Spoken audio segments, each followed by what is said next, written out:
If this ever happens, don't answer the door. Hide, lock everything, and never look into their eyes. I know that this sounds like the kind of advice to anyone left alone in the house at night, but this is different.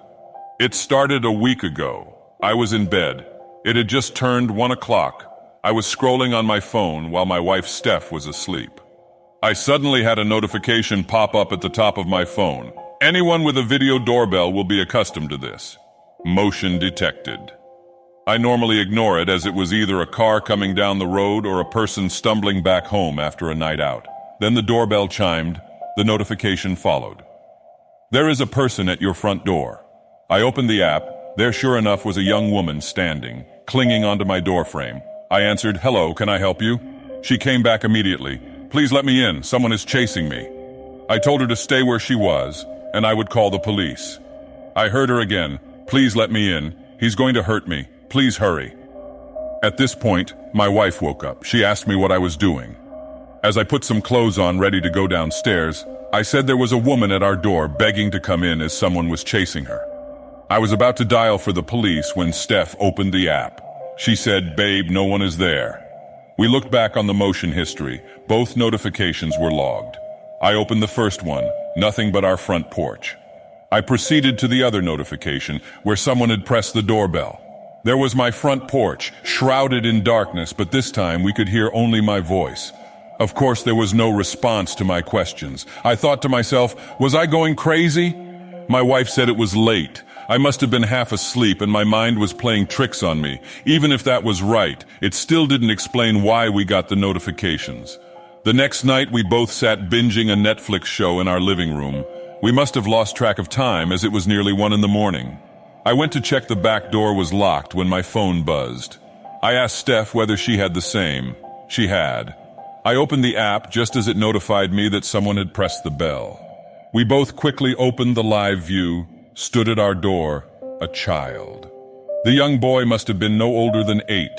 The camera was in night vision, which was black and white. The boy's face glowed, eyes piercing through my screen.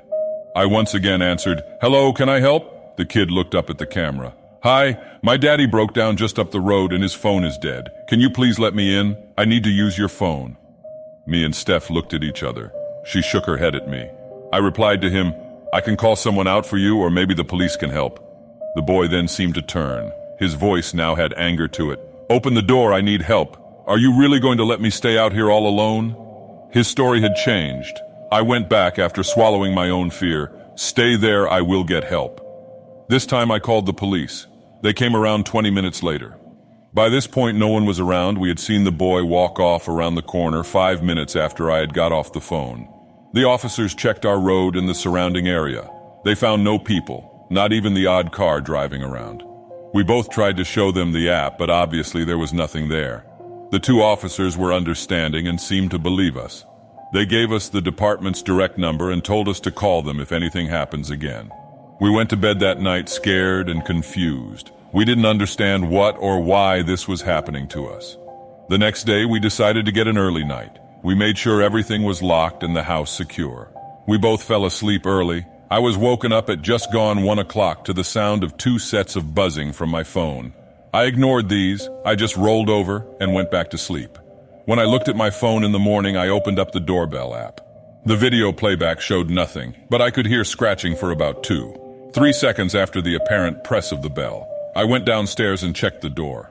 3 sets of 4 deep scratches went down my front door. The anxiety hit me like a tidal wave going throughout my body. I now feared the night ahead of us. 2 nights ago, we both had decided to stay up. We were going to put an end to this. We were on edge in our own home, and it just wasn't right. The minutes drew closer to that damn time, 1 o'clock. Then right on schedule, the notification started. I opened the app. Now stood there one of the policemen. He was one of the officers that was with us the other night. I thought it was strange. It caught me off guard. Steph said that she will look out the window upstairs. We had both said earlier that one of us would look out the window to confirm if someone really was there. I answered the door. "Hello, officer, can I help you?" He looked into the camera. "We have an update on the problem you have been having. Can you please open the door?" I felt a sense of confliction come over me. This didn't feel right. I had watched enough police programs and dramas to know they usually have to report to places with another officer. The lack of any police cars also unnerved me. Sorry, officer. I'm sure you can understand the reluctancy to open the door due to our situation. He snapped back, "It's fine. I'm an officer of the law and instructing you to please open up. I need to come in and update you." Now I knew something was wrong. His whole demeanor was now completely different to when we spoke 2 nights ago. I watched as his head looked upwards. I heard my wife scream the words, "Oh my God, his eyes, what the fuck?" I rushed up the stairs, my feet slipping as I ran. I saw Steph, but she looked petrified. She stared at me blankly and said, "You need to let him in. He will help us." I uttered back, struggling to catch my breath, "We can't, you know we can't. What did you see? What was wrong with his eyes?" She tilted her head at me. Her eyes began to roll upwards. "Let him in! Let him in!" Her tone started to change. It was turning into a gravelly, rasping voice. Her face now full of anger as she screamed at me, "Let him in now!" I grabbed her and shook her while shouting, "Steph, listen to me. Snap out of it." She looked back at me, dazed and confused. She said wearily, with tears in her eyes, "I want to go to bed." I said, "Only if you are okay." She said she was fine and didn't know what happened. I checked the video feed once more. No one was there. It took me a few hours to fall asleep worrying about what happened to Steph. When I woke the next morning, Steph was gone, her phone and jewelry left on the bedside cabinet. I went downstairs and searched for her, but nothing. She wasn't in the house. I called the police department on the number I was given. I spoke to the partner of the policeman that was at my door. I told him everything that happened and that my wife had gone missing.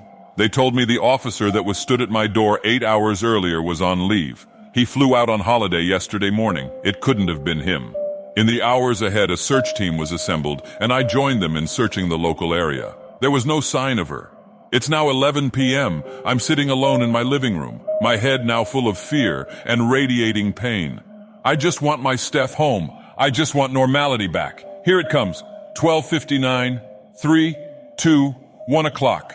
The notifications came through. I opened the app. Steph was at the front door. I was almost half expecting it. I said, "Where were you, honey?" She looked into the camera. "I was taken, but I escaped, and I'm here now. Let me in, and I will tell you all about it." I took a deep sigh. "Okay, I will be there in a minute, babe." What can I do? She is my wife. I have nothing without her. I wrote all of this throughout this evening, hoping for some sort of closure, maybe even a happy ending to this horrible experience. I guess now it will just be a piece of evidence on what happened to us both. I need to go answer the door now. My wife is home.